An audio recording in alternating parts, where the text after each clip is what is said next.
विषय है विलयन। विधि है भारतीय साझेदारी अधिनियम 1932।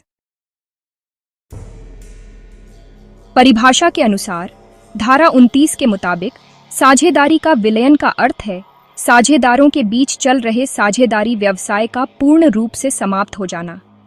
जब साझेदारी फर्म का अस्तित्व समाप्त हो जाता है और उसके सभी व्यापारिक संबंधों को खत्म कर दिया जाता है तो उसे विलयन कहा जाता है।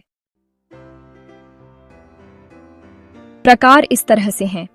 पहला, सभी साझेदारों के बीच साझेदारी का विलयन, इसमें पूरी फर्म समाप्त हो जाती है। दूसरा, किसी साझेदार के अलग होने से साझेदारी का विलयन, इसमें केवल साझेदारी संबंध समाप्त होते हैं लेकिन फर्म बनी रह सकती है। विलयन के कारण कुछ इस प्रकार हैं। पहला, सहमति से, धारा 40, यदि सभी साझेदार आपसी सहमति से फर्म को समाप्त करना चाहें। दूसरा, पूर्व निर्धारित शर्तों के अनुसार, धारा 43 जैसे फर्म का उद्देश्य पूरा हो जाना या समय की अवधि समाप्त हो जाना। तीसरा, किसी साझेदार की मृत्यु, धारा 42, यदि साझेदारी में कुछ और न कहा गया हो तो मृत्यु पर फर्म स्वतः समाप्त हो जाती है। चौथा, दिवालियापन, धारा 42, साझेदार के दिवालिया हो जाने पर फर्म समाप्त हो सकती है। पांचवा, पागलपन, यदि कोई साझेदार मानसिक रूप से विक्षिप्त हो जाए तो अन्य साझेदार न्यायालय से विलयन मांग सकते हैं। छठा, न्यायालय के आदेश से, धारा 44, जब साझेदार अक्षम हो, लगातार नुकसान हो रहा हो या साझेदारी चलाना असंभव हो गया हो। महत्वपूर्ण केस लॉ के बारे में बात करते हैं।